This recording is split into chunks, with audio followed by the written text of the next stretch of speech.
بسم اللہ الرحمن الرحیم، السلام علیکم ناظرین محترم۔ اس سیریز کے تقریباً 2 ایپیسوڈ مکمل ہو گئے ہیں، جن میں نے پہلے ایپیسوڈ میں آپ کو بتایا کہ جناب عیسیٰ ابن مریم کی پیدائش کس طرح ہوئی اور اس وقت حالات اور واقعات کیا تھے۔ دوسرے ایپیسوڈ میں نے آپ کو مزید تفصیلات بتائی جناب عیسیٰ ابن مریم علیہ السلام کی زندگی کے حوالے سے کہ انہیں کتاب اور نبوت کیسے ملی،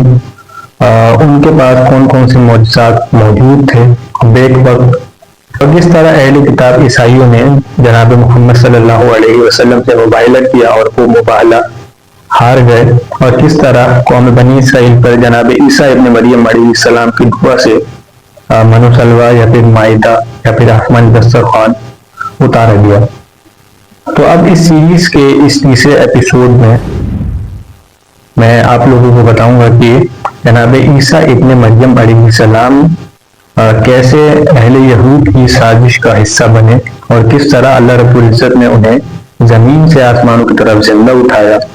اور اس کے بعد جناب عیسیٰ ابن مریم علیہ السلام کے حواریوں کا کیا ہوا، اور پھر اس کے بعد کیا عقیدہ رائج ہوا جناب عیسیٰ ابن مریم کی وفات کے بعد۔ تو سب سے پہلے میں آپ لوگوں کو وہ سازش بتاتا ہوں جو سازش اہل یہود نے جناب عیسیٰ ابن مریم علیہ السلام کے خلاف رکھی۔ وہ سازش یہ تھی کہ جناب عیسیٰ ابن مریم علیہ السلام نے جب تک اعلان نبوت نہیں کیا گیا، جب تک وعظ و تبلیغ نہیں کی تھی، اس وقت تو معاملات بالکل درست چل رہے تھے۔ جناب عیسیٰ ابن مریم علیہ السلام اپنی ماں مریم علیہ السلام کے ساتھ ہمیشہ اللہ رب العزت کی عبادت میں مصروف رہا کرتے تھے، لیکن جس وقت جناب عیسیٰ ابن مریم نے اپنی نبوت کا اعلان کیا اور اپنی قوم سے کہا کہ مجھے کتاب دی گئی ہے اللہ رب العزت کے حکم سے، یعنی کہ بائبل یا پھر انجیل، تو اس وقت اہل یہود جناب عیسیٰ ابن مریم کے دشمن بن گئے، کیونکہ اہل یہود کے عقیدے کے خلاف جناب عیسیٰ ابن مریم بات کر رہے تھے، اور جناب عیسیٰ ابن مریم یہ حکم دے رہے تھے کہ آپ لوگ اللہ رب العزت کی عبادت کریں اور اللہ کے ساتھ شرک نہ کریں، جو کہ اہل یہود کیا کرتے تھے۔ اب اہل یہود نے جناب عیسیٰ ابن مریم کو ستانا شروع کر دیا، اور بات اس حد تک بڑھ گئی کہ اہل یہود نے جناب عیسیٰ ابن مریم کی شکایت شاہ دمشق سے کر دی کہ یہ شخص آپ کے خلاف لوگوں کو بھڑکا رہا ہے۔ شاہ دمشق نے فلسطین کے حاکم کو خط لکھا اور کہا کہ اس فلاں شخص کو سولی پر چڑھا دیا جائے، اس کا قتل کر دیا جائے۔ وہاں سے یہ حکم جاری ہوا، فلسطین کے حاکم کے پاس آیا۔ فلسطین کے حاکم نے پہلے تو اس کو سوچا، پھر اس کے بعد اہل یہود کے ایک قافلے کو جناب عیسیٰ ابن مریم کے گھر پر بھیجا کہ آپ جائیں اور اس شخص کو پکڑ کر لائیں۔ اہل یہود کے وہاں جانے سے پہلے ہی جناب عیسیٰ ابن مریم کو اس بات کا الہام ہو گیا کہ فلاں سازش میرے خلاف رچی جا رہی ہے۔ جناب عیسیٰ ابن مریم نے اپنے حواریوں سے کہا کہ تم میں سے کون ہے جو کہ دنیا اور آخرت کی بھلائی چاہتا ہے، اور وہ اس بات پر راضی ہے کہ میں اس کے ساتھ جنت میں رہوں، لیکن اس نے کرنا یہ ہے کہ میں اپنی شکل و صورت جیسا اسے بنا دوں گا اور وہ لوگ اسے آ کر لے جائیں گے، اور یہ اللہ رب العزت کا حکم ہے بطور وحی کہ اللہ رب العزت مجھے زمین سے آسمان کی طرف زندہ اٹھائیں گے، اور جس شخص کو میں اپنی شکل و صورت دوں گا اسے وہ لوگ اہل یہود اٹھا کر لے جائیں گے اور سولی پر چڑھا دیں گے۔ ہوا بھی کچھ نہیں کہ اہل یہود آئے، انہوں نے دروازہ توڑا اور دیکھا کہ فلاں شخص عیسیٰ ابن مریم کی شکل کا ہے، تو ان لوگوں نے اس شخص کو پکڑا اور جا کر سولی پر چڑھا دیا۔ اہل یہود اس بات پر خوش تھے کہ ان لوگوں نے جناب عیسیٰ ابن مریم کو سولی دے دی، ان کو قتل کر دیا، لیکن جناب عیسیٰ ابن مریم کے حواری یہ بات جانتے تھے کہ انہیں اللہ رب العزت نے نیند کی حالت میں آسمان پر اٹھا لیا، اور قرب قیامت دوبارہ جناب عیسیٰ ابن مریم کو زمین پر بھیجا گیا تھا۔ اب وہ 13 یا 14 حواری اس قتل کے بعد دوبارہ قوم میں نکلے اور دوبارہ وعظ و تبلیغ کرنا شروع کر دیا، لوگوں کو یہ بتانا شروع کر دیا کہ جناب عیسیٰ ابن مریم قرب قیامت دوبارہ اس دنیا میں واپس آئیں گے،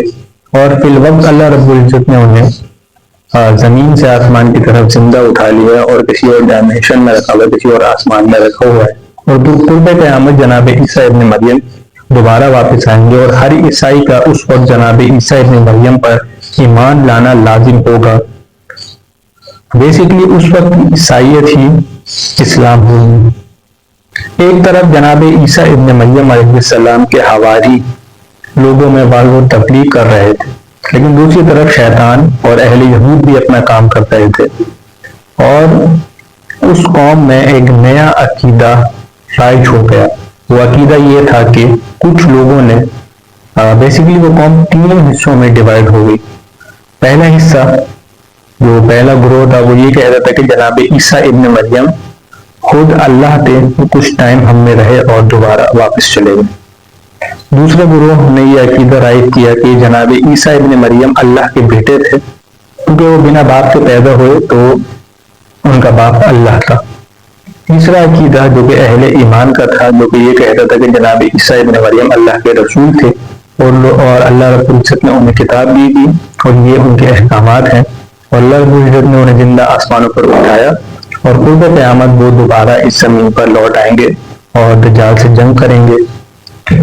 اور پھر انہیں جناب محمد صلی اللہ علیہ وسلم کے پہلو میں دفنا دیا جائے گا، وہ اپنی ابدی موت مریں گے۔